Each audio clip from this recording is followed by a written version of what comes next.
you out, or Du Bois, or whatever you want. I want to be inclusive. Hold the book over your face whenever. Center your face. That sounds like a lot of work, but maybe it's not. It's not. Okay. All right, we're on YouTube. All right, and then for you three, I think. Doug, are you kind of taking this off as like the host? Okay. Is that right? I mean, this is a mashup between two shows, but I don't know. Three shows. Thematic redness. That's right. Something I do in the knuckle book. Something I do in the knuckle book. That's right. Well, you down talked that too much when I brought it. It's the same thing. Well, yeah, It's on the same. It's on the same channel now because I sold out to Doug.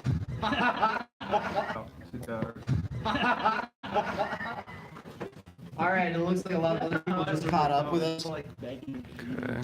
As soon as I go on all these live streams, I'll begin. And Athen are the I'll begin. And Athen are the recording buttons pushed on all of the other things too. Not yet. Okay, I'll push this one.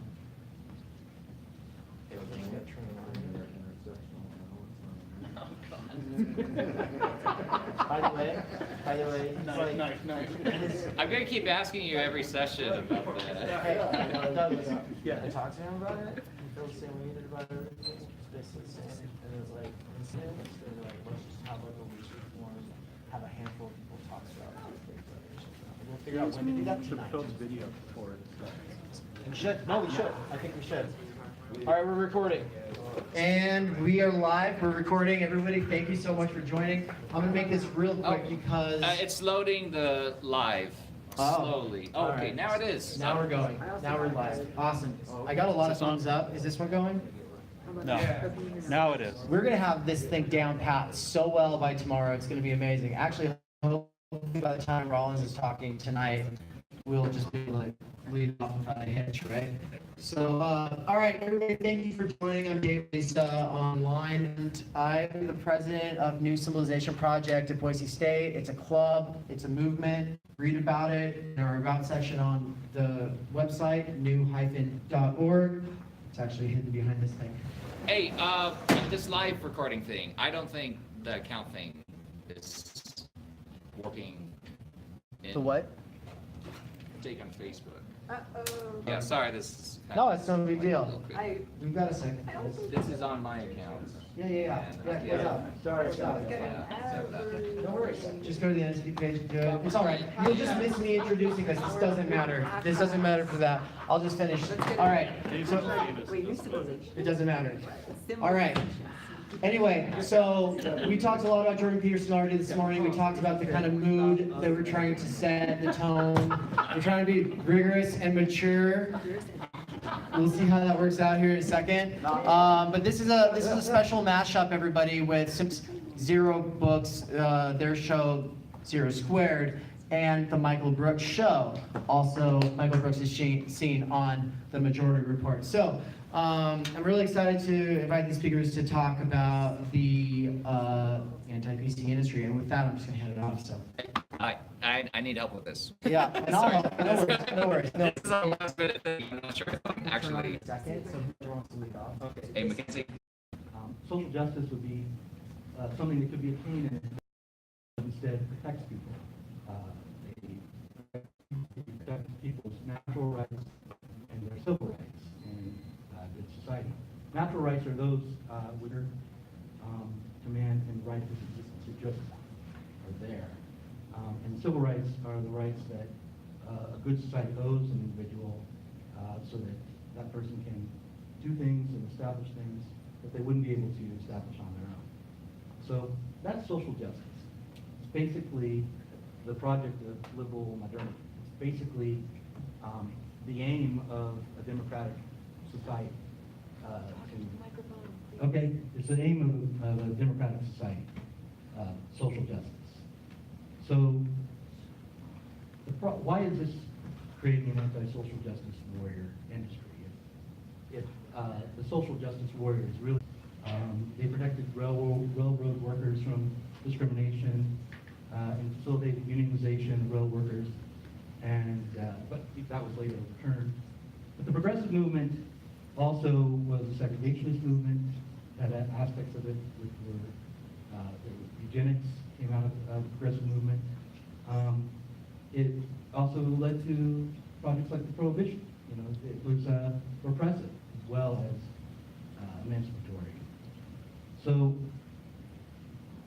I have a couple of pages here, but I'm going to just sort of like move on to the current moment. Because the history of the left is basically, from the 20th century to today, it's basically the history of various efforts, especially in America, to reform the current system into what a socialist would deem as a good society without changing the fundamental basis of this society.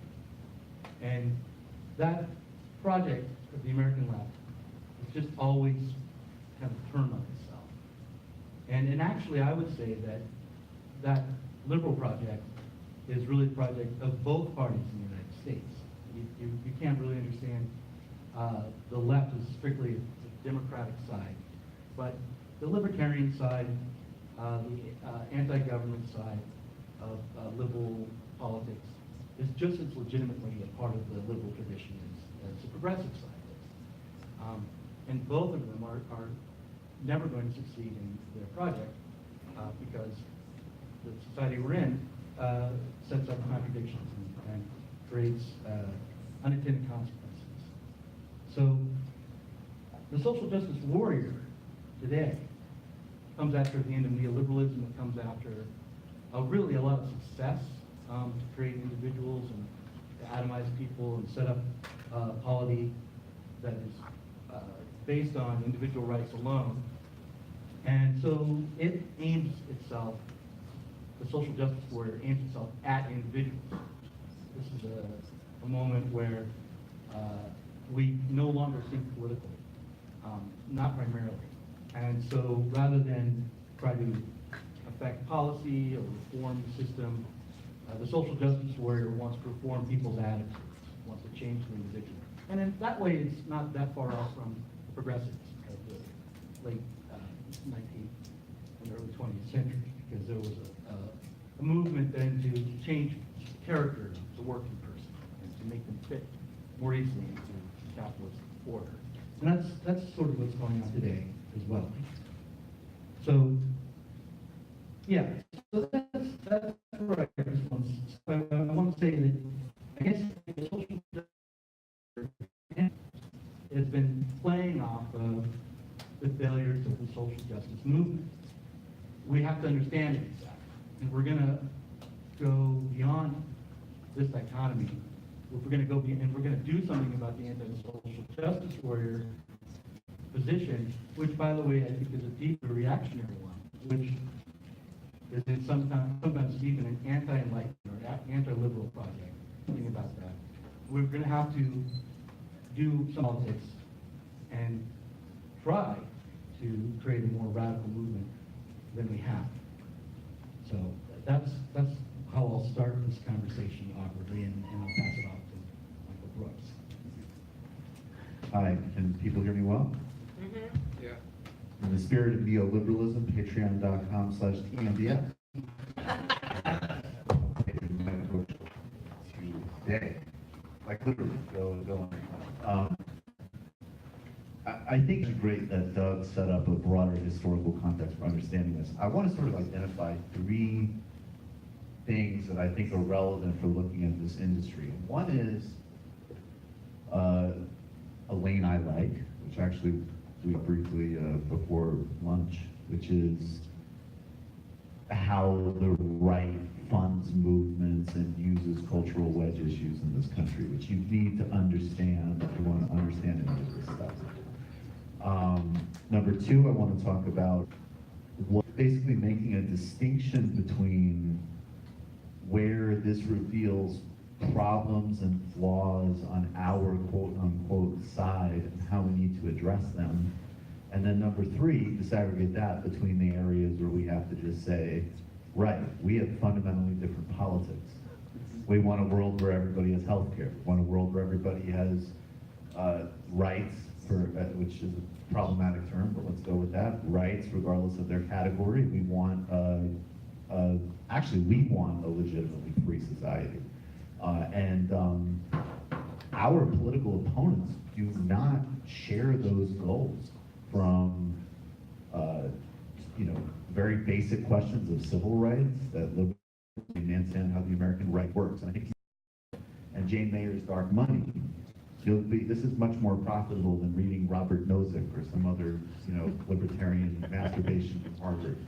This is the actual funding metrics of these politics. But James Buchanan specifically is very important. He comes from the University of Virginia. He's the Mercatus Center, which was in the news in the past couple of months with their cell phone on single payer study. I don't know if you guys, it basically had a study from a libertarian think tank at George Mason, which said that burning single payer would be the most economically efficient, which wasn't really the numbers they were looking for. And they had to kind of spin out of that.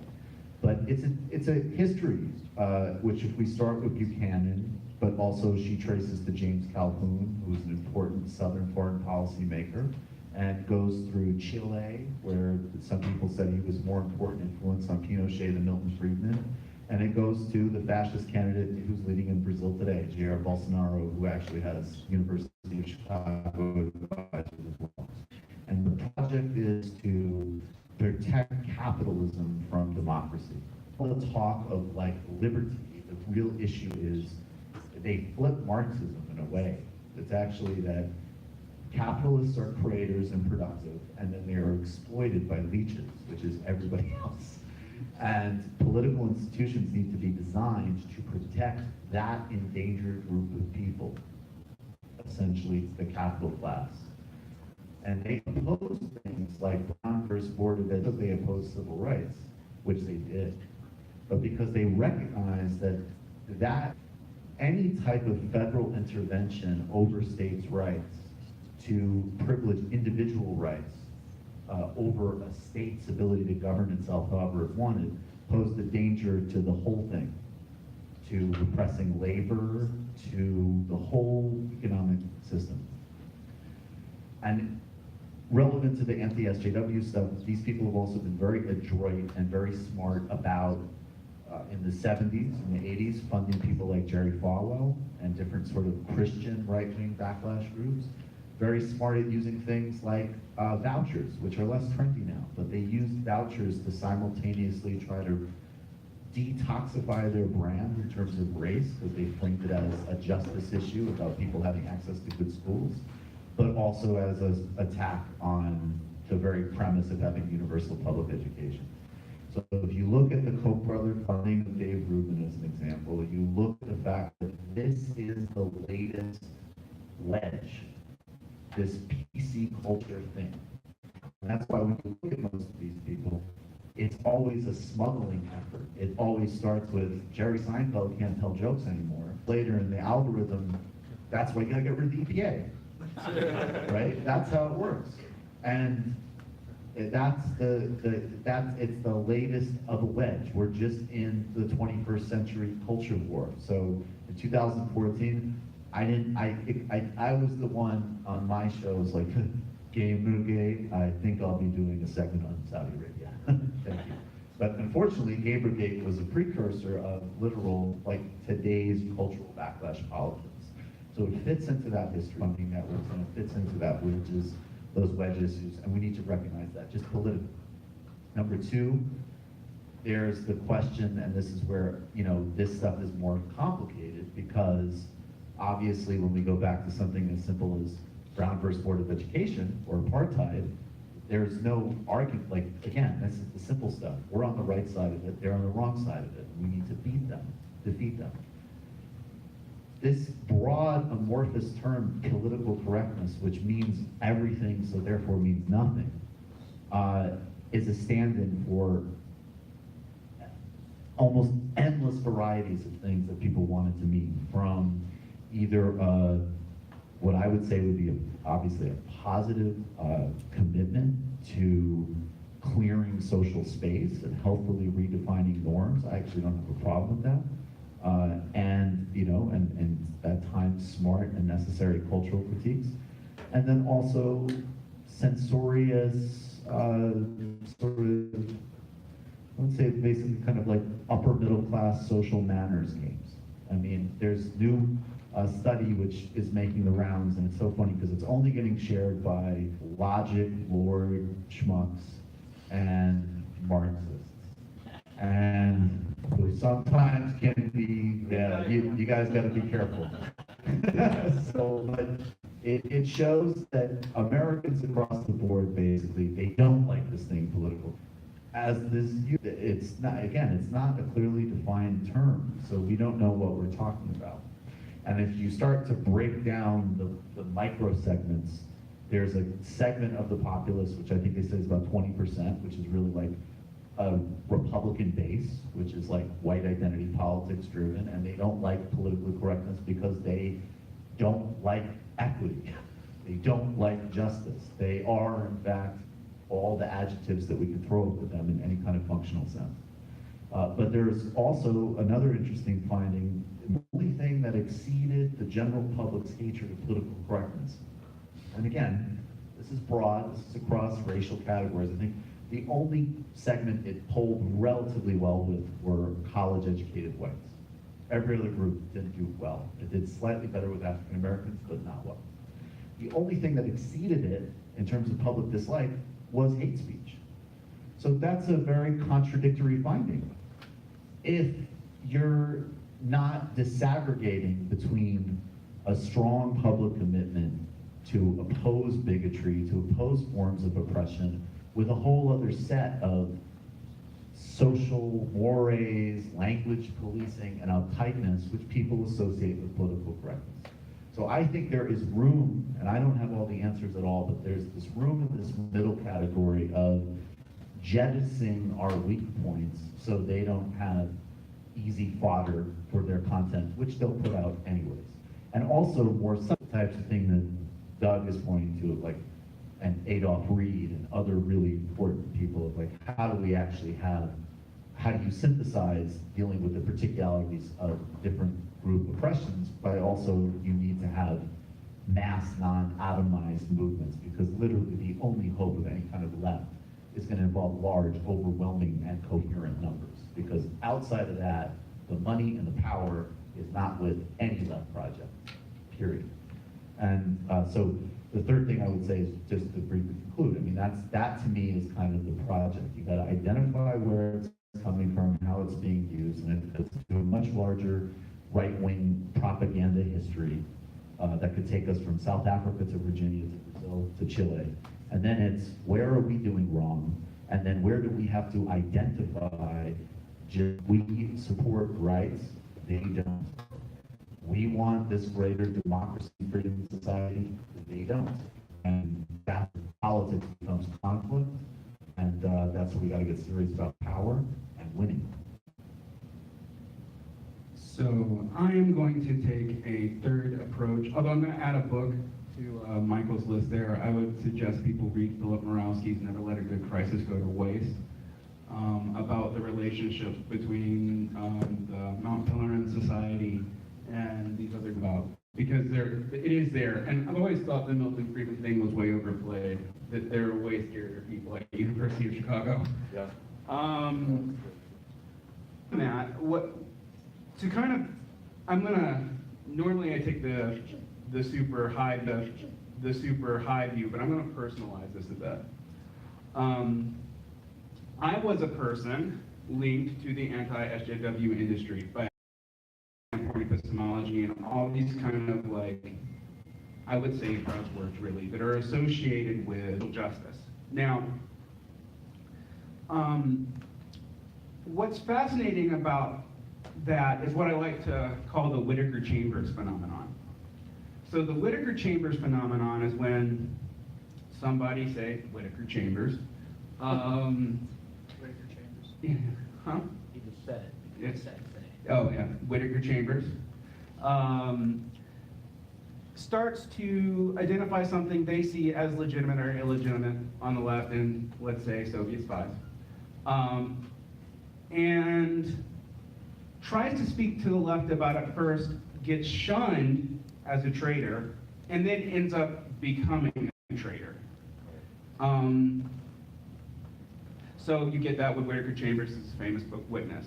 And it's something that I have seen through this anti-social justice warrior phenomenon at least 4 or 5 times. And in one case, it's become somewhat infamous involving an NYU professor. It's hit me kind of personally because the person who I chose to be my editorial replacement at North Star and also was writing a book with was one of Bill O'Reilly's last guests on the show. So this is something that has personally affected me. And what I realized is this is baked into the strategy, and it has been for a long time. When you go to criticize things that we are doing poorly on the left, and I've spent 10 years doing this, even before YouTube, you would find that right-wing groups knew how to find the friction points faster than we did. And they would swoop in and they would bring money.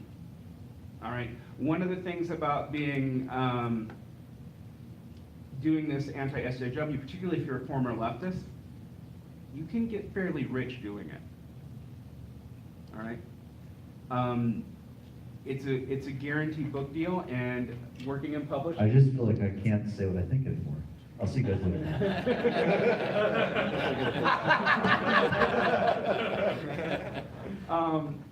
But no, in all seriousness, the money will flow in obscenely fast. It's one of those things that I didn't really believe it till I saw it.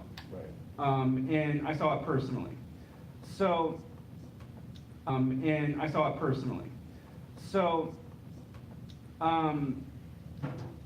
when I was writing a book with Michael Rettenwald, who, like I said, was I think was on one of the Glenn Beck show recently.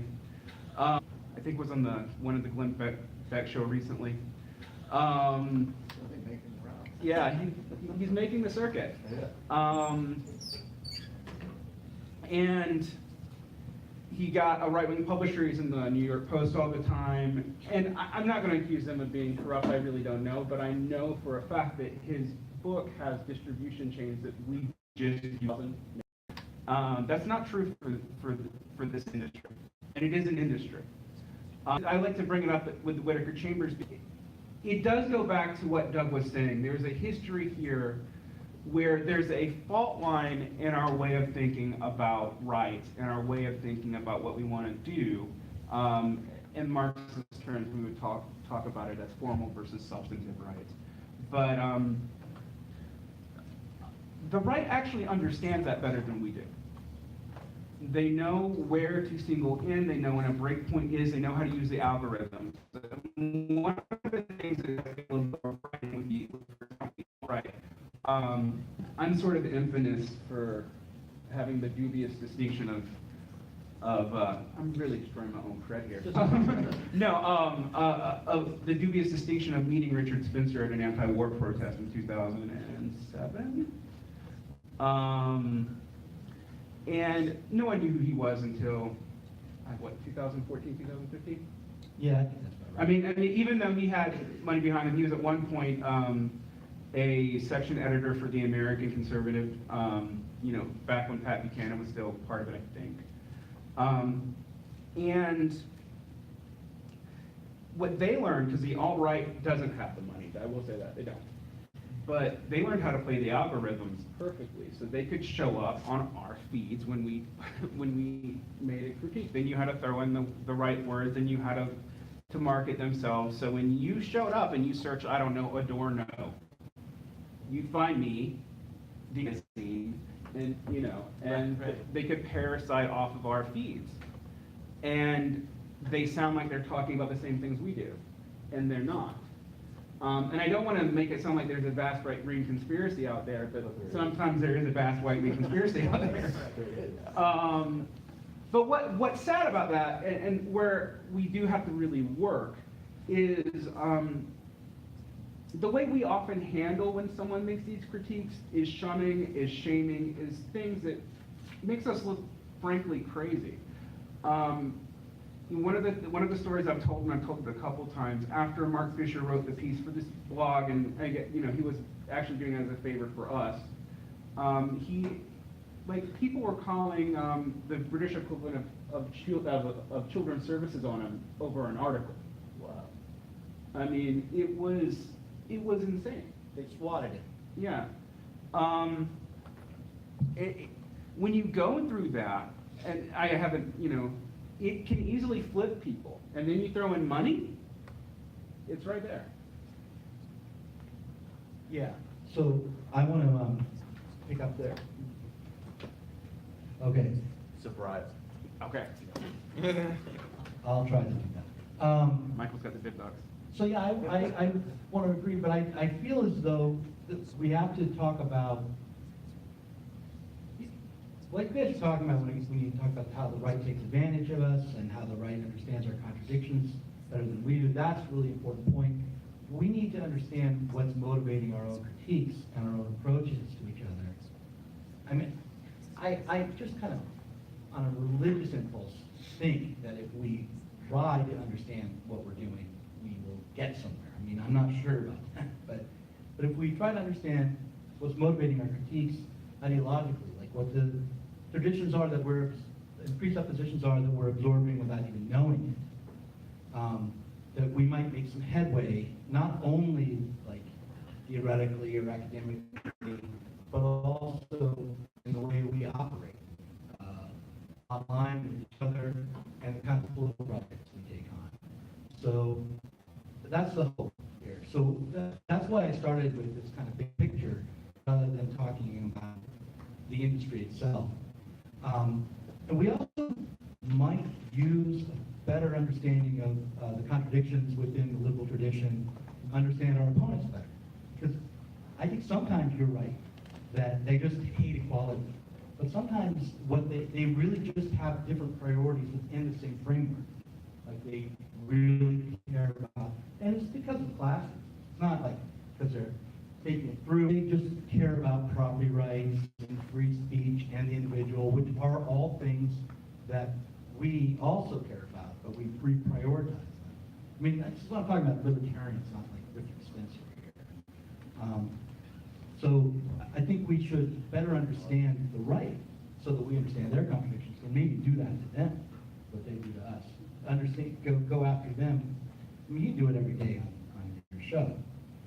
But, okay, that's all I'll say. Go ahead. I was just saying, I think that's actually wise, but in a kind of big picture sort of way.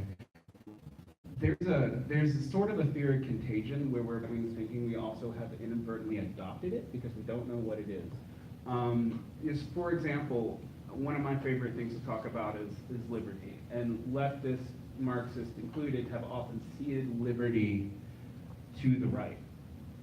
And we shouldn't do that. We should not do that at all. That's actually, really, that's our starting point even more than, say, equality is. The thing is, we haven't been thinking about those terms in, say, in that way either. A lot of times when you hear what people think we're fighting for, and I listen to it, I'm like, no, you're fighting for what a libertarian would say you were fighting for, not what we actually should be. Right. And that sounds very vague and highfalutin, so I would kind of get more specific. But when you talk about things like equality, is very easy to fall into a formal game where you will almost always cede more than you want to cede. Could you explain that? What kind of form? Can you give me a concrete? Well, I mean, like, for example, I'm going to get really highfalutin and logical for a second. I'm in that Venn diagram of Marxist and logic nerds. Watch out. Don't worry, guys. I'll get us back. But when you talk about equality, you're not talking about a specific thing. If you talk about it generically, it can only be formal. That's all it can ever be. If you talk about like equality in material terms, or equality in political representation, or equality in Access to the means of production. access to means of production, or equality just in law, like in legal representation, we can be very specific about what it means, but when you're just saying like, I'm an egalitarian, that doesn't actually mean anything. I mean, liberty doesn't really either, but it's easier to play with. So. Right. Yeah, I mean, a couple of things. I mean, one, I'm more skeptical of you guys about this.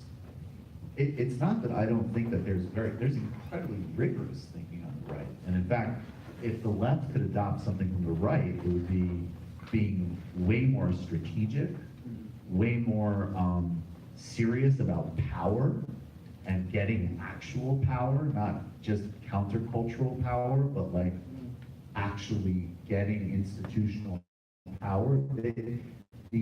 There is a terrorance in the way that the strategy for the courts reinforces the funding mechanisms for the donors, feeds the candidates, feeds the policy metric.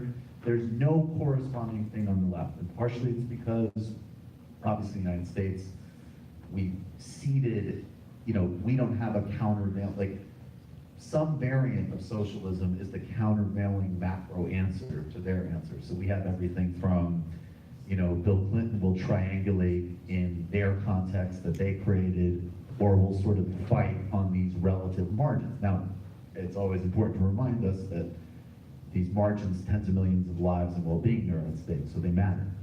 But I think, but on the other hand, I think like in terms of the sort of more sit down and have a debate with these people, there's nothing wrong with that, and we should read and think, but no, as I said, I think in fact, person from democracy is really, that is what it's about. That's not a polemical statement. They privilege that. If you talk to any even basic libertarian worth their salt, and you get the real, like, in 1963, what is a bigger question for liberty? Is it, black families who are literally forced to be both, non-labor protected, subservient members of a economy that really works in a capitalist sense, for being real, because it's, structurally disenfranchised labor as a, and you're also passive consumers and businesses who discriminate against you. And any libertarian would say that the greater question of liberty is telling the owner of the Howard Johnsons that they can't discriminate against people. Now, that's true. I've never had a conversation with an actual libertarian that didn't take that view. So that is a fundamental disagreement. That disagreement is confident that if we went to the actual historical examples, the actual politics, which I keep emphasizing, will win, because most people find that perspective to actually bizarre and nonsensical, which it is. I think that there's a way that if we got out of our own way, in terms of our own contradictions, our own sort of specialized vernaculars and moral obsessions, it doesn't mean that you get sort of, oh, we need to listen to the right. It just means that we can actually fight the right really clearly and really directly and really structurally. And then the last things I'd add, I think that there is some hybrid that's needed. If I was to put it in more popular terms, there's some fusion of like an Obama campaign style and a Bernie Sanders platform. There's some fusion of, there definitely needs to be coherence and a sort of, what Adolf Reed talks about when he talks about the anti-essentialist politics, and in really simple terms. It's like, we need to get back to politics that's actually about getting resources, reclaiming them, and democratizing the economy and empowering across the board. Conversely, there always is going to be, especially in the United States, there is going to be a concern with and focus on certain aspects of identity. And some of those things are fundamental to how we have and haven't done democracy in this country. And again, that's not highfalutin like debate talk. That's literally true. That's literally our political institutional history. And I think for that, we need to get back to some version of the, like, Kofi Annan, United Nations, like positive version of a liberal, multicultural world is actually a more interesting one. It's a more fruitful one. It's more in the reality of living in a global economy, and and actually start to pivot away from these sort of a certain type of sort of like more unitary multiculturalism fused with the socialist economics, I think, is a winning formula. You want to go? Sure. I agree with a lot of that, and I feel like this is going to be kind of unfun because I do agree with so much of it. I'm thinking about Brian Camplin or Hans Hermann Hoppe, both who explicitly say that democracy is the enemy of capitalism and that feudalism would even be better. Yeah. That's not even a hidden thing. Like it's open in several books. Schumpeter, who's a Austrian economist that I actually sort of half-liked, but also said that he thought democracy would lead to socialism faster than, a Leninist-style revolution would. He may have been slightly underestimating his own side, but that's historically true. But I know that I'm studying the right, so that's really what I'm getting at. The big questions are going to be, how do you combine a sort of populist, frankly bourgeois politics with a more universalist and insurgent mode of operation? Now, I'm pretty critical. All the people who will role play that we can like have a militia overthrow the government because nukes sort of irrelevant. But It would be fun. but I don't think we're in that world anymore. But I also do know that it's a very delicate game playing with the coalitions we have to play with. We have to play with them, and that's I get a lot of crap for changing sides on that, and I have. Because I used to be very much, we abstain, we don't deal with them, but you can't. The other side definitely will play politics when it wants to. So, just to add really quick, you can look at clips of, of literal, self-proclaimed white nationalists, not us editorializing, saying, I'm not gonna talk about that because the midterms are coming up, and that's the shit I want us to do. I love that. Some demented, disgusting moron who understands that there's a midterm coming up and it might be bad PR. It's beautiful. Yeah. That's what we need to learn. And I think that some of the examples of the sort of coalition, the type of politics that we need to do, probably have some better examples internationally. That's why I cover, that's one of the reasons that Brazil and Lula matters so much to me. That's one of the reasons that a lot of the content I do is on, what is African socialism? What can we learn from Ireland? I think a lot of these questions were actually better addressed by like the African National Congress than anything that's been generated here. well, yeah, but I think part of the reason for that is we have the history of the U.S. Popular Front and the Democratic Party in the 30s, where you were having people, I don't want to sound like I'm pro-Stalinist, but the CPUSA was doing God's work in the South in the 1920s, and they totally betrayed themselves to join a coalition with FDR. They did it to fight fascists, admittedly, but that's the history in the background here. And since that's happened, we've never really known what to do. If you look at some of the stuff after '68, it's tied directly to that. That's what the New Left was saying was a betrayal. And we've kind of forgotten that context because the Red Scare kind of wiped all of our memory of it. I just tend to think about things, I try to think about society in terms of it being a totality. And that I look at people who are white nationalists or who are through and through reactionaries as really being outside of, truly a reaction against the totality. And that most of the people who are inside real American politics are some form of liberal. I don't agree with that. Well, right. So this is probably my own fear. But the question I have is, what set of values does the Republican Party have that doesn't stem from these like core original values? Go, let Michael go first. Well, I mean, property rights are part of that. Property rights, the right of property, the right of a businessman to run his own affairs, the right of an individual not to be stamped on by the government. That's all part of the original mission. You know, but it's, I mean, this is where I guess this is where like you're the better theorist and I'm the better historian, right? Sure, So no, it's no, just yeah, like, I'm not. that's just not true in a reality sense, right? Like that's PR, but that's not what it is. So property, I mean, no, definitely not property for huge swaths of the population, not at all. And even that, I'll use false consciousness for this.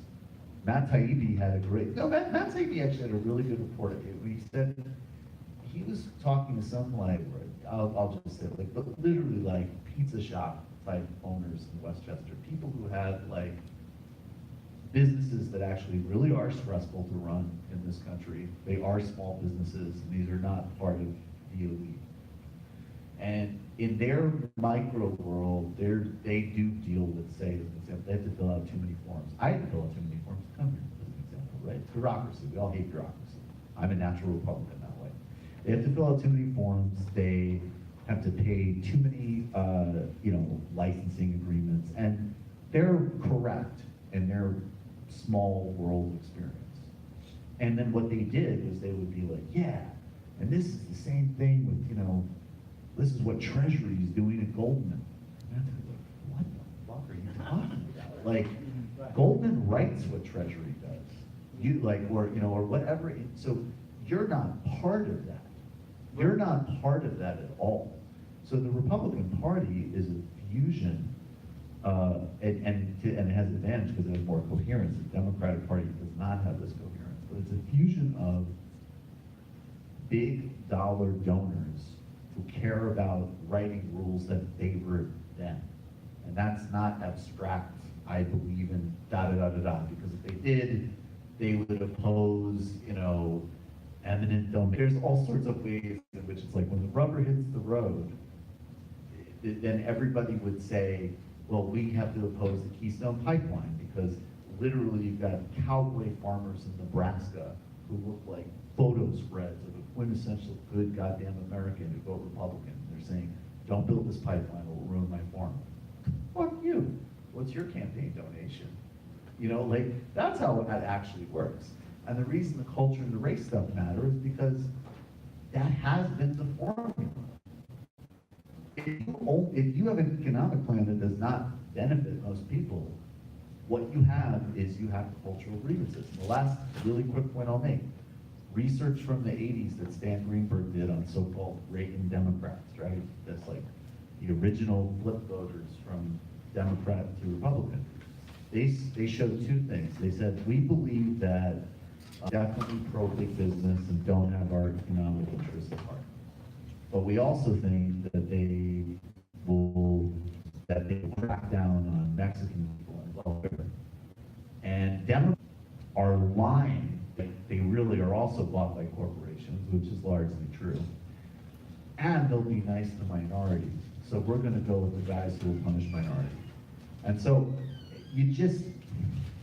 it might work for podcasts, but when you really go into the electorate, it's like, abstractions are not motivating people. Well, okay. All right, well, the last bit is undoubtedly true. Right. But I just will say this, when you're talking about the way that like the little farmer thinking he's aligned with the old Goldman Sachs. Well, that's false consciousness. That's false consciousness. Yes. But then the question becomes like, why is it, not why does a little farmer think he's aligned with Goldman Sachs, but like why does Goldman Sachs have as much power as it does? Because they have money. They have money. Yeah, but why is that? It was a powerful point. Yeah, but why is that. Basically, that's the other conversation. Based on because of the tendency for capital to concentrate, for monopolies to form. That's just a natural consequence of the way we go about running the world. And that, or that Goldman Sachs has, because of that concentration of capital, and the financialization of the economy and a whole bunch of other things that happen, that's why it has political power, right? And it has incentives to create that monopoly. There are lots of incentives to do that within the economy and within the political system. And so, why does this little farmer align himself with Goldman Sachs? Why does he have those values? Probably, you have to really look at like what kind of loans does he get, what kind of relationships does he have as a landowner that's different from someone who's a worker. And also the history of race as well, because of the way that that's worked out as people feeling aligned with the powerful because of their skin privilege. All of that's going to play into the way he thinks as an individual.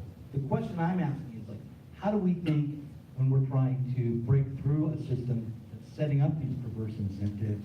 How do we think past this split? Because the state can also become a monopoly. The state can also be unjust and oppressive, and even a left state can do that, has. So we need to think, I think, more thoroughly about both sides of the system, and not just say, okay, it's the financial capitalists that are the problem, or it's this sector of the population that is a problem, that we have a total problem that we need to have a kind of totalizing solution for. You're going to disagree. I'm going to let Michael respond, then I'm going to disagree. Okay. You want to disagree first? You go first. I have a lot to say, so Oh, I'll so let you you go should disagree use first. more. Well, I guess what I'm saying is, it's not, to me, it's not even a question of like the problem. It's just having, I guess, just a reality-based assessment of where we're at, right? And not looking for an idealized, we can't pretend we're in a place we're not. So to me, it's not and so even just how it relates practically, it's like, in the system that I would design, there's a whole lot of like total assholes who will have a huge increase in their living standards, right? So, like, I'm not a moral means tester, right? But I also don't believe, I think for, some of these arguments, I think, again, programmatically are kind of, they're totally overblown, because the reality is, like, even if you said, hey, look, the future of any left coalition in this country is definitionally going to be much more broad-based and multicultural than a right one. And anybody who would deny that is just much more of an objective and subjective statement, right? And if you want to deal with a lot of the issues that involve class, race, and gender divisions, if you want to think of it in that more intersectional, almost, I think of it more in the Marxist way. I do disaggregate those things. I do think of class as a function and not an identity category, 100%. And I think that's at some point, people are going to need to really start having more rigor in how they think about these things. But that being said, from the perspective of what you bring out in terms of policy, even Bernie Sanders' chill social democratic agenda is one of the biggest reclaiming and redistribution of money along race lines of any policy in American history, because of how these systems have been designed. That's what those policies will do. And I guess, so I think that from the perspective of who we're reaching towards and who we're fundamentally thinking about, there is a certain obsession that some people have, like, it's almost like, I'm sorry I'm a little all over the place, but now I'm distilling it. I think there's an echo that I get turned off by, because there's like, okay, there's the stereotypical liberal, I watch Rachel Maddow, I read The New Yorker, and all these people are fucking idiots, and they don't understand how educated Obama is, and if they could just recognize that they're mouth-breathing idiots, maybe their kids will give them a scholarship to a good Northeast school, and they just have to recognize that they're a cultural, economic dustbin of history. And especially if you live in New York, you absolutely hear this kind of discourse, and it's disgusting, and it's actually illiterate, because it really does not look at how the electorate actually breaks down at all. If we're talking those terms, most Trump voters are actually relatively speaking, affluent. So even that kind of stereotype of the poor white voter that voted for Trump is bullshit, empirically. And you know, most people who voted for Trump are Republicans because he's a great Republican candidate. But conversely, there's other people on the left who I think have actually made like a counter fetish, where it's like, no, like if you just go out and play like Pete Seeger for these people, they would realize that their class interests are, and they really don't, they're not really racist, they're not, and it's like, no, there is a swath of this country that have absolutely, they do watch Fox every day, they do listen to Rush Limbaugh every day, they do have an insane conspiratorial worldview, and it is in fact, on that very basic cultural level, it's the analog to my neighbors in Brooklyn.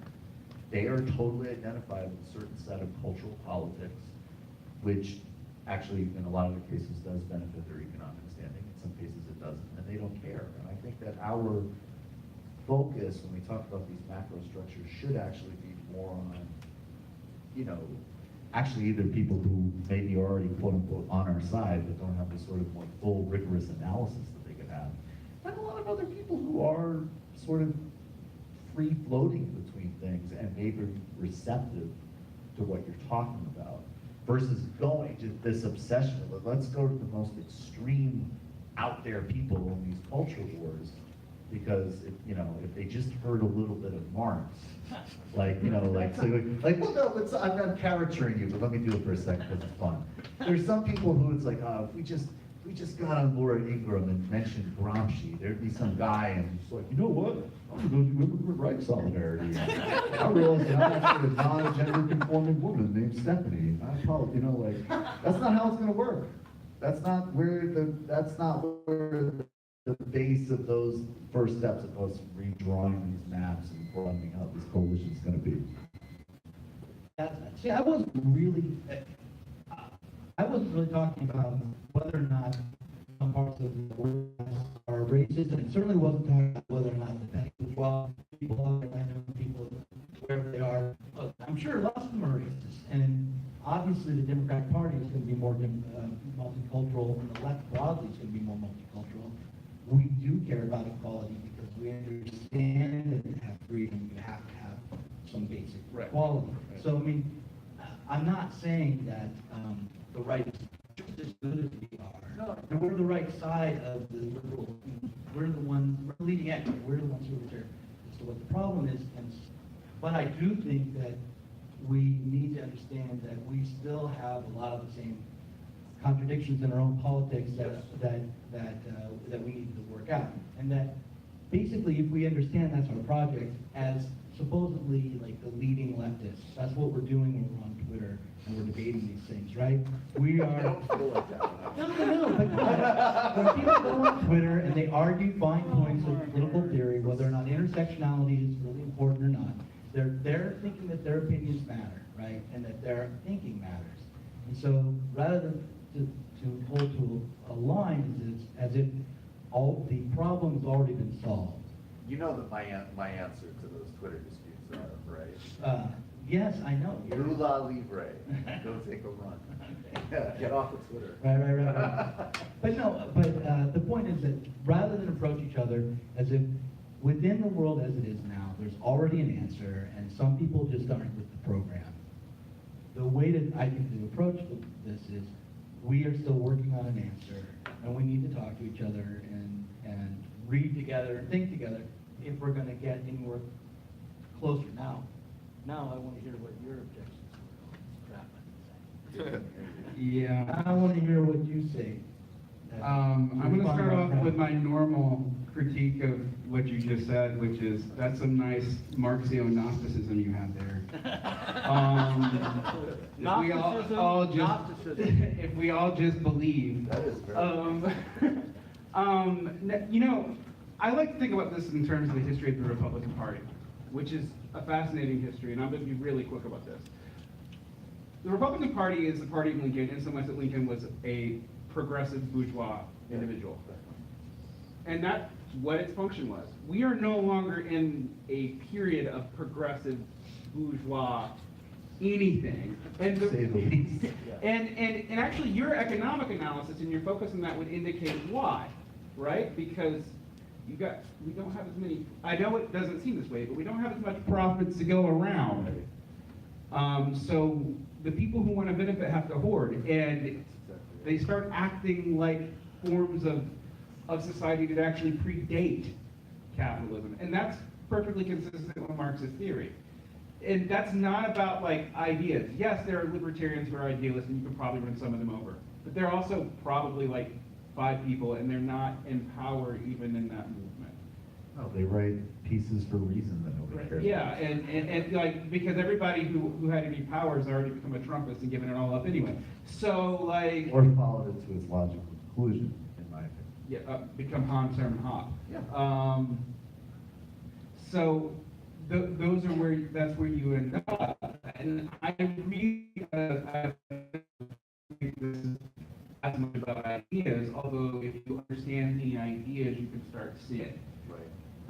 But it's like, yeah, I'll debate anybody, as you know, and I'll talk to pretty much anyone. But at the same token, I do think, for example, I don't know, going on and talking to Sargon of Akkad is a waste of time. Yes, I can personally attest to that. But I And we'll didn't get do you a it, I lot of just spent it. extremely angry virgins. We'll go in for days. Ad hominem, yes, I know. Also an ad hominem. But, no, I think, and I also think. Is this a struggle session? Yeah. Since there's supposed to be a struggle session later. Get on your knees. It would be great if we should put you in like some type of Confucian outfit.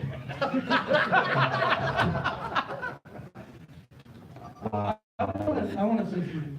Look, I wasn't saying that all we have to do is everything will be solved. I'm just saying our ideas right now aren't very good, for the most part. We keep getting, like, we didn't understand the financial crisis. The left had a moment after 2008 where it could have been serious about understanding the. Do you really believe that? I mean, I don't want to have an. No, I'm actually curious about that too, because I get what you mean in Most terms. people still think of the financial crisis of 2008 as a regulatory problem. And It was absolutely partial, again, in the terrestrial, no, it's integral. I know you're gonna get to the bigger picture of it, but it was partially a regulatory. sure, that's, yes, It it was. was, right. But if you had the regulations in place, the economy would still have been weak, and we would have probably still ended up in a crisis. It would have just. Because you think of a falling rate of profit, Yeah, that's what. that's basically it, yeah. And with the falling rate. Maybe so, maybe not, I don't know. I agree with you on a lot of that, but I'm also going to say, I don't think the left has the power to do anything, even if it had an understanding. That's my core point always.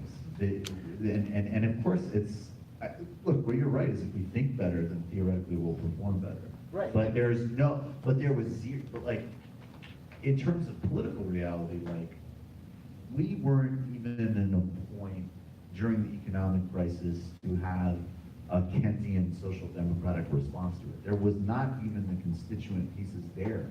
And if you wanted to look from a thinking perspective, and I agree with you, it doesn't have the full picture, but you actually did. You had a cadre of people who, like, Joseph Stiglitz and so on, who were the best of thinking at that time from a Keynesian regulatory perspective, who absolutely had that mapped out. And they still could not get into the administration and design a response. And again, sorry, I know it's boring, but why is that? Because who literally has the power? Who were the donors? Wall Street gave more to Obama than McCain. And where you're also right, I think, is there was like that phrase on cognitive capture. It's the idea that like literally the intellectual frameworks were so locked in place that people couldn't think their way out of it. But I mean, in some ways, it's like, yeah, the left had some opportunities, but the left, there's no context for them to take advantage of those opportunities, either intellectually or in any power sense. I mean, if we have the right ideas, if you don't have any material base, AKA either votes or guns, you can't do anything with it. I mean, we talk about this all the time. That's why I call you agnostic. But I mean, that's the issue, because there wasn't a place for it. I mean, like, I think that the Keynesian fix would have just been a temporary fix, but a temporary fix gives you time. Also saves, again, I'm sorry, Time and a lot of people's well-being. Right. like, So, in I the mean. real world, which also I think actually makes people, I think makes them actually more receptive to more radicalism. I'm not an accelerationist. I think people who, I think actually the more to the bone people are, the more do fascist thinking. I think one of the things the alt-right interprets correctly, actually, in a way, is like, if you want to maintain relative middle-class privilege in a time when, you know, from a even if you're mediocre, you're not gonna like get what you want materially. You better start thinking in terms of apartheid structures. We're gonna have a feudalist capital society. That's actually I mean, it's a really, you know, obviously, again, I'm being objective here, but that's, if you train the economy as we're trying, I think a lot of people are gonna be in those models from the perspective of maintaining living standards. Oh, yeah, I mean, but if you also have good ideas, it doesn't matter. Right. Well, but so then how do we develop a radical Marxist analysis that also strives after power? I mean, I think one of the ways is to win debates like this one, and I'm fucking it up. But other than that, but I mean, I think, like, what was it that was holding us back from having a more radical analysis, say, of the 2008 financial crisis than we had? It would, I think the Keynesian solutions, if they had come, would have helped for a while, but they would have also maybe exacerbated some of the underlying issues as Why? well. Because you can't just print money, because there's Actually, you can. well, No, in the United see, States, this you can. math, well, you can, but there's a limit to that, and there's risks of inflation, things like that. So can I bring it back? No, I'm not total MMT, but I do get really weirded out when Marxists start to echo like laissez-faire talking points. Like that the inflation and currency circulation was not remotely the problem in the United States or even the No. Eurozone in 2008, 2009. So you could have absolutely dumped money off of helicopters and people's lawns. So you think it was politically motivated concern about inflation? They weren't concerned, it was not about securing the. No, it's definitely, yeah. Can I bring it back to the actual topic of the panel? Yeah, okay. If you insist. I want to keep that. No, let's talk about the. More important than the financial crisis. Eric Barnes. No, well, I actually think the two are directly related, and it has to do with the fact that both the anti-social justice warrior industry and, frankly, a lot of the social justice warrior industry are methodological individualists without even realizing it. And that is why we don't have these discussions. And in that sense, you're right. Because if we're always arguing about who's the most, like, I used to have this, I teach government to students, we were talking about privilege. And I was like, everything a privilege theory says is true, does it matter? And the answer is sort of, kind of, not really. I mean, when it comes to economic structures, right?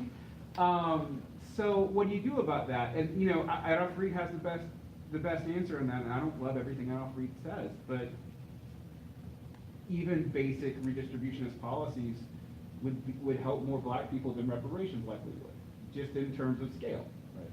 So if you really care about results, and you really care about material well-being, you have to kind of distance yourself from the methodological individualist standpoint. And also that takes a lot of the moral questions, they're just gone. And that makes people, and that's that's where we need a lot of thinking on our side, I think, because clearly there is a contingent of people who, all they know is moralism and social mores, and I think more fundamentally, whatever their rhetoric, getting out of a politics that's purely just sort of individual signifying is terrifying, because there isn't any reference point for it. I mean, if you're growing up, you know, anytime, I would say, for a baby boomer, any expression of politics that you've been exposed to, even, you know, very honorable, defensible, nice Noam Chomsky stuff, is still really about your individual conscience in the face of, like, say, U.S. empire. Right. It is not about how did these problems processes and functions and practices actually fit together and grow outcomes? And how do we, maybe we don't like each other, maybe we don't dress the same way, maybe, you know, but barring things that are really unacceptable, how do we actually come together to achieve, again, power? I think people need to get more into that idea. And there isn't, and I think, of course, it's going to unsettle people because there's no context for that, for an individual. Yeah, and just to side with Michael, which I didn't think I was going to do when I came up here Oh, you today. always side with whoever's against me. It's like 100%. But I'm really persuasive though. He is. But to really push on that a little bit, one of the things that when you really look at the right wing in this anti-SJW industry, whatever, is if you actually look at the way they function, not the way they talk, they don't function methodologically individualistically. They don't. Yeah. I mean, I know right-wingers who know when who are super mad at Trump, and they will not mention it in mixed company. That's right. All right. I love it. And like the problem I mean, the elephant in the room for us here is, like I brought up, we haven't dealt with our failures in the popular front on that issue, and that's why no one wants to shut off. Right. And everyone's like, I don't even care. That was like 100 years ago, but it still sort of matters, and we totally botched. I mean, really, we kind of lost in a 100-year spectrum in that time period. So that's where it comes out of. And even, you know, I mentioned to you the way social justice was used. We were talking about this in the car, and I was hesitant to bring it up, but I'm going to bring it up now. Like the way social justice was co-opted by the Popular Front, and sort of used as a way to shut people up in the 30s and early 40s, because of the larger threat of fascism, is a real danger with that framework. Because even if you do have something beyond a methodologically individualist approach to it, you can use it to say, like, okay, ignore this. But what they were doing, I mean, like, what that ended up doing was selling African Americans, women out, and if you include women, that's the majority of the population, everybody off. That's right. I don't know if inflation would have been the immediate result of more stimulus. Doug was like, I'm not saying Doug was that. like, I totally disagree with CNBC business, but if we print money, we'll become Zimbabwe. Green capital. It's a very broad-based coalition.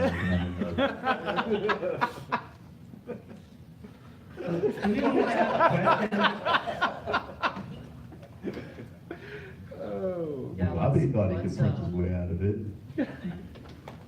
It's my new character, CNBC Doug. So I'll take one of these, and I think that's probably actually in a way true. I don't really think it can be anything other than a moral category, and so I don't really think about it politically. And I'm not the first. Yes. This is from Facebook user Kazi Adi Shakti, who's a contributor to this. I say, the Buddha did say life is suffering, but the other half of his message is that it is possible to relieve yourself of suffering. Probably not relevant, but just saying, LOL. True, and that's actually my point. If you can, to me, like the historical task of, again, of socialism is that productive suffering can develop human beings in the capacity to, like, yeah, to flourish, to exit suffering. So, yes, I'm aware of the Buddha said that. I think meditating is good. Does Jordan Peterson say we should meditate? He says life is suffering. What did he say? He says life is suffering. Life all is the time. suffering. But does he say we should meditate? Clean your room. Take ayahuasca by yourself. Yeah. I'm sure he does not say take Yes, he ayahuasca. does. Jordan Peterson say take ayahuasca by yourself? By yourself. Be your own shaman. That's actually really amazing. Let me be the conservative for a second. That's a super bad idea. In a structured environment with some proper sense of, in the sense of people who know how to go through those experiences. Your average 18-year-old schmuck who likes Jordan Peterson, is frustrated about rooms and getting late and stuff. I would not do some unsupervised ayahuasca. Is a very, very, very bad idea. So I do not know that Jordan Peterson said that. I hear he's very litigious. But if he said that is wrong. But if you want to confront the self-transforming machine elves in the other dimension, you have to go into a closed, dark room by yourself and do a mega dose of ayahuasca. It's just the case. Wow. Well, you heard, I'm for good old socialist Spartanism, and I don't believe in joy.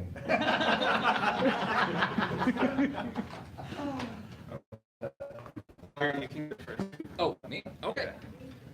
I wanted to ask about this problem with right ideas, and we need the right institutions to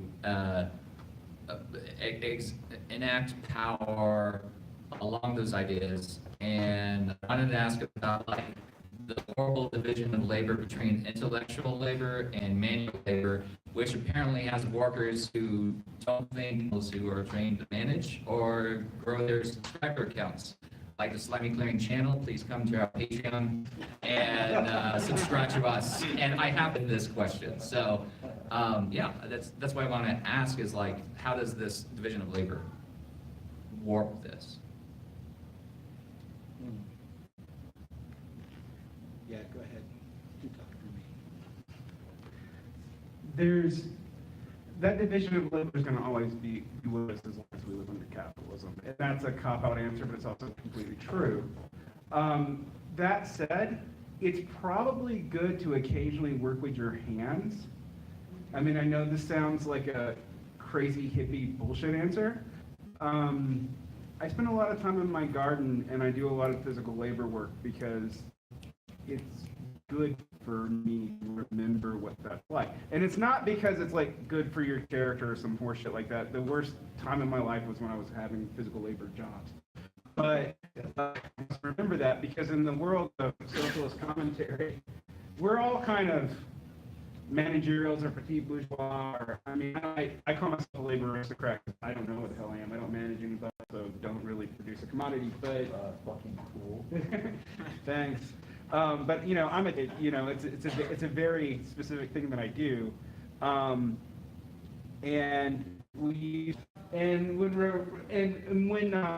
when we're class categories that they can be limited by the Yeah, your brain. I just completely agree with that. I think that the struggle for Marxists or communists or for even good liberals is to create a society where people have enough leisure time to pursue what they want to pursue, including intellectual pursuits or creative pursuits. And if you really look to most of the working class in America today anyway, none of them are people without opinions, and they all have Twitter accounts probably, or a lot of them do. And, I don't think it's the case really that working people aren't engaging intellectually. They just aren't doing it necessarily around politics, and they're exactly the same way as we are here. So one, I think it's a problem that is kind of real because people don't have enough leisure time to engage with the world politically, and also that there's this idea that theory is only for college-educated people. I mean, I have a college degree, but just barely, and yeah, and I mean maybe that was apparent tonight, but I don't think it's true. I think that more than ever, people can engage intellectually with the world because of the internet and because of the way everything's, all that stuff is basically.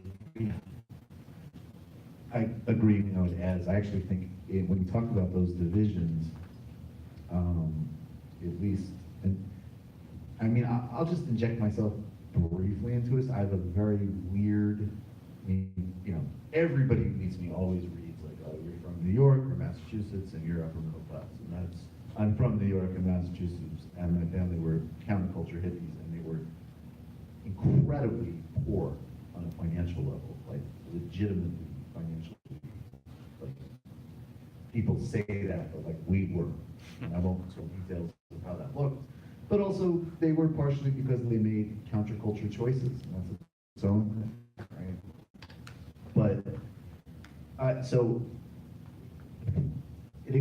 one thing I would say that which circles all of the conversation is I think that the dividing line that does occur is not about intellectual content or what or how people think.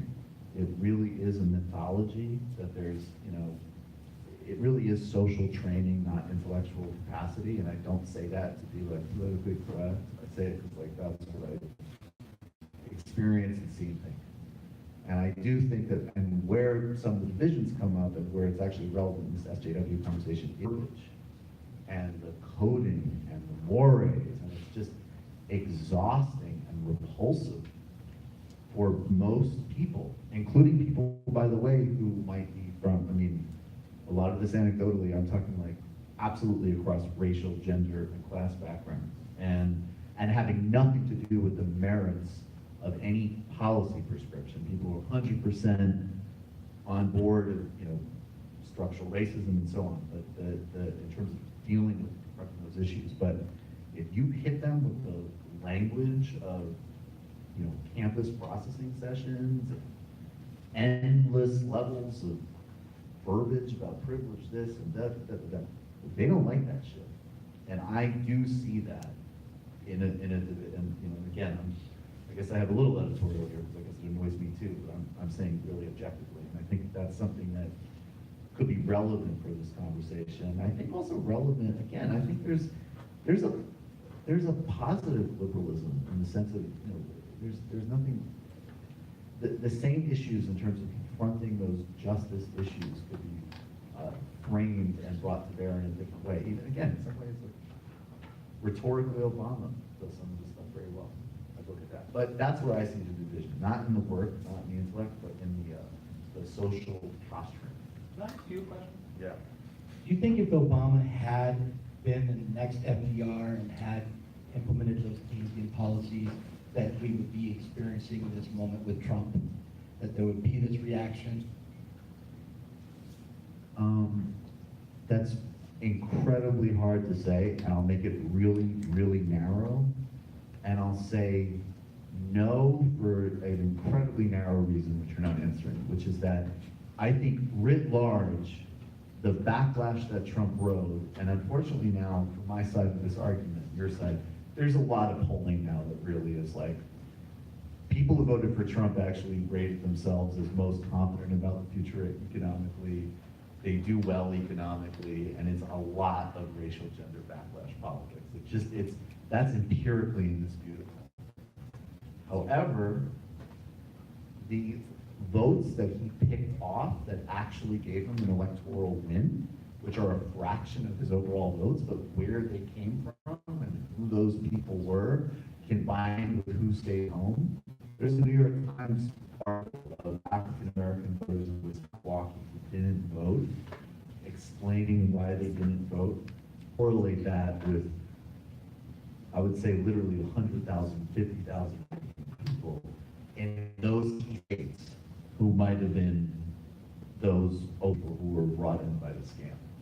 But overall, writ large, it was already in 2012, you know. And there's a lot of other factors. The other factor, as I note, is I think basically anybody besides Hillary Clinton would beat Trump. Like, she's also a uniquely bad candidate for reasons that are unfair to her and also reasons that she's bad. So, you know, we gotta also tease apart a lot of nuance here. The only thing I'll add is, and I'm not gonna make you answer this, but when I say we wouldn't have Trump, I kind of also mean Brexit and kind of the reaction around the world. That it's not just- Eurozone.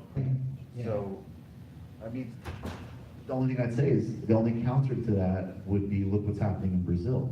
Because, you know, Lula, 40 million people out of poverty, and rode a commodity boom where every single person in society got richer. And then Dilma, you know, wasn't as effective as him, but partially just become slowed down a little bit. But Brazil actually still had a huge amount of foreign currency, still huge social progress, and the right wing and the oligarchs in that country, as soon as there was the most minuscule freeze up, it wasn't good enough.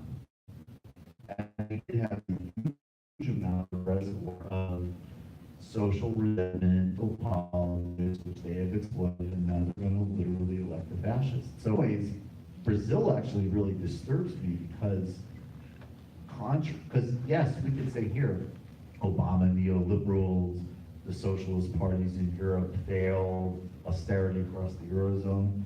In Brazil, really the most successful social democratic politics of our modern era, led by an incredibly who the upper classes hate because he doesn't have a college degree, because he's a metal worker, and he's smarter and more charismatic than they are, and now he's in jail and he can't give press interviews. I always like to make a good Marx Engels point, and one of the things to bring into that is Engels really sincerely thought that the proletariat, to use really bad nomenclature that we were just complaining about, would vote its way into a revolution, but then it would be violent defensively because it would have to be. Yeah. And that's something that's missed by all sides. That's something that Engels very clearly stated to Kautsky. And and I think we see that because it's not just enough to win.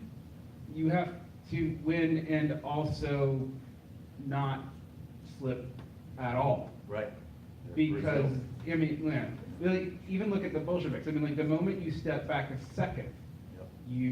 you're going to be seized upon. And what you do in response to that can also destroy, I mean, again, Bolshevik, it's the logic of the terror does come out of the logic of the Russian Civil War, and arguably, that's where you get a whole lot of the problems that we have that in the USSR a generation and a half later. So there's no way around that, and you have to deal with power. Yes, our goals are ultimately that no one will have that, but that's, I mean, you have to get power to not to give it up. But I mean, like, Orwell used to lose sleep over this, that whole dynamic in socialism, that you're trying to get power so that you can give it up, and the seizing of power is always where everything's brought. All right, so I believe we're getting towards the end, but I can do one more question. I was wondering what maybe you all thought this sort of like broadband left might look like that doesn't get kind of like bogged down and like eating itself. And I ask because I think it's easy to sort of in the abstract be like, we need to like be less divisive and stuff. But like, I don't know, there's like really real issues that like really affect people. Like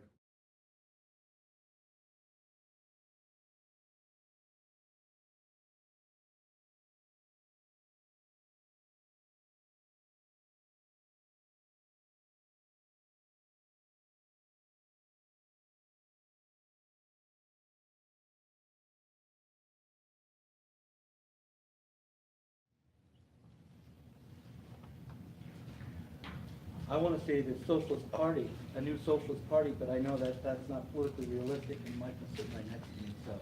Yeah. Watch yourself. So, I would love to say a new socialist party. Actually, I'd love to say Workers' Party, more than Socialist Party, but we don't have that in the United States, and we're not going to get that anytime real soon. So, what is it going to look like in the interim? I actually totally think attacking each other is fine as long as you do it privately. So, I mean, I know that sounds really strange, but politics in some sense really is the art of compromise with each other. And we do have to, at times, like, I wouldn't support certain people who, fracking I get, it's going to destroy things. At the same token, how you go about that opposition really matters. And look, I'm a fire, I'm kind of a firebrand, and I like to throw Molotov cocktails as much as the next person. But the reality is, and I kind of learned this from living in Egypt, if you do that publicly and you show public division, people can just disappear you because your comrades won't be paying attention. And I mean that literally. Right. I mean, like, labor activists who couldn't agree with each other in Egypt, they just disappeared. And when I lived in Egypt, I also literally lived right across from Tora prison, which is where Al-Sisi put all the political prisoners. And I had that reminding me every day that you had to think tactically because other people have guns. Well, obviously, I love everything that Orange just said. And I think you know what to me is also illustrative. Do you remember when Black Lives Matter approached Bernie during the primaries? So in the beginning, there was a lot of people, even in our audience, who had a really, actually a very dumb reaction to that. I'll just simplify it. And they even, and really like, how could they attack Bernie? No one's better on these issues than him. And it's like, that's, I mean, he's good on those issues, but that's not true. And actually it was like, no, you know what? This is actually gonna make Bernie a way better candidate. And in order to put together the map, he needs to put together this part of it. It's great. So we supported, even as I was an ardent Bernie person, I thought it was great. And then it happened the fourth or fifth time, and it became like, you know, Trump is like, I mean, he can't give speeches. It's weak. And, you know, Joe Rogan's like, I don't know, dude, like, he's running for president, but he can't hold the stage. And that, especially on top of the fact that the policy had, like, they were making their moves. They got it. And then it just became like sending the same voicemail over and over and over again. And also, conversely, because that was the campaign and the people who, for all of their flaws and all of their mistakes and all of their lack of understanding, were gonna by far be the most receptive to any message like that. Because at the end of the day, whatever the blind spots, the guy's a socialist, and he's gonna be concerned about those things, right? And, you know, so I think you really gotta be, when you're dealing with allies and people in a large coalition, you gotta be very, very tactical, and you gotta really think about how it's gonna register and how you're framing it. So I don't think that necessarily means like, don't protest fracking, but would I do it in a kind of dumbed down, flattened way that undermines the Democratic candidate and makes Bernie look bad? No, it's not there. Because there's no momentum off of that. You know, there's a kind of politics now that also flourishes on YouTube, and the whole, I call it, you know, dumb left. It's all just, did you see what this Democrat said? That's so fucked up. Let's bitch about it for 3 hours. There's no plan, there's no strategy. And it, again, ironically, it's go vote for the Green Party because that's your conscience. And what is that? The height of neoliberal personalized moralism and signifying totally devoid from solidarity or strategy. So I don't have a specific answer. You know better than me. I don't. You know way better than me. But it's just those are kind of rules of thumb. Are you going to be able to talk to Bernie? Is he going to have any way for people who are concerned to? I don't think so. Yeah. I mean, I don't know. I wouldn't. I would leave it. I don't know what the point of, if there was a better candidate who might, that you could support, and that who had any kind of shot at all, then I would say protest this Democrat. But in the moment where it's so important, or perceived to be so important to take the House, then don't, basically, protest later, I suppose. Because any Republican's going to be just as bad, right? Much worse. Yeah. And you'll just end up pissing off potential allies for no reason. Also, you can just protest fracking to try to move the candidate, as opposed to protesting the candidate. Right. May I just like follow up really quickly? My concern is Hold on. that. Oh, I'm sorry. Thank you. My concern is that this, you know, being like, oh, we don't want to, you know, shake things up too much, which is a very legitimate concern. That the Republican like literally hires Proud Boys for his campaign. He's like really bad. But my concern is I feel like that the trying not to be divisive often leads to just ceding to business interests or other very repressive structures. You're not wrong about that. So the first thing you kind of have to think about is not if you are going to attack it, it's how. And that there's a book. It's a kind of right-wingy book. I'm not gonna lie. It's called On Grand Strategy. I would tell every leftist I know to read it because we don't think strategically. Sometimes we think tactically, but we do not think strategically. Because I actually do think at a certain point you should oppose that candidate, but not at the moment, which is hard to really grapple. Gotcha. Yeah, I would, and then a much more down market version, read the 48 Laws of Power. And I'm not even totally joking. It's actually some very, Like it or not, a lot of it actually does make sense, particularly in office politics. But no, I think, and also the phrase, like, don't write checks you can't cash. Like, wait to when there is actually a position. Because I think that, you know, unfortunately what happens is when you don't have a power base, certain just actually, it really just toxifies our brand and lets it be, you know, easier to dismiss things that are in fact fundamentally correct. But, and the terrain shifts, like, just in terms of fracking, like 4 or 5 years ago, people protesting Jerry Brown, it was like, what the fuck are you doing? This guy's the best global warming governor, politician in history. And now, partially, frankly, because you've gotten people like Ro Khanna who are decent in Congress, you know, and the terrain has shifted. Ro Khanna is writing an op-ed that's, you know, very friendly, like he's a great governor, a great politician, but you know, there's a contradiction here between his fracking record and his advocacy for sustainability.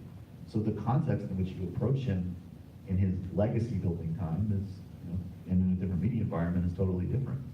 So, yeah.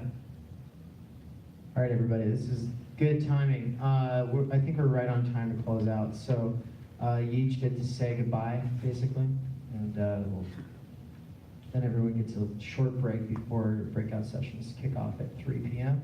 The schedule's right there. So room 203, if you take the stairwell right around the corner, it's the first room up at the top. Room 105 is right across the hall. So Thanks, everybody. Thanks for organizing this. Thanks, all of you, for being here. Thanks, Doug. Thanks, Derek. Thanks, Barn. I appreciate everybody, and I'll see all of you soon, I'm sure. And if you're listening to this, thanks for listening. Yeah, it's always great to talk to both you guys, and thanks for coming. Zerobooks.net, zero-books.net. Look it up. You can check out our podcast, and we have a YouTube channel. Thanks. I finally did the neoliberal thing. Patreon.com. Yeah, we have. No, Zero Books. I mean, if you have extra cash. I guess since we're plugging stuff, everybody will have books soon, and you should get them when they're available. I don't really care personally if you buy mine, but I guess I'm supposed to care about that kind of stuff. The other thing is, I really... The real socialist on the panel right there. I'm a poet, man. I don't give a shit.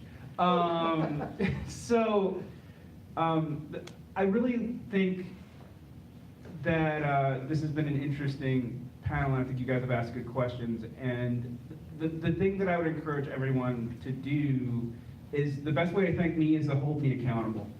So, you know, ask us hard questions throughout this thing. You got us. Use it. Ask me easy questions. And compliment me on my performance.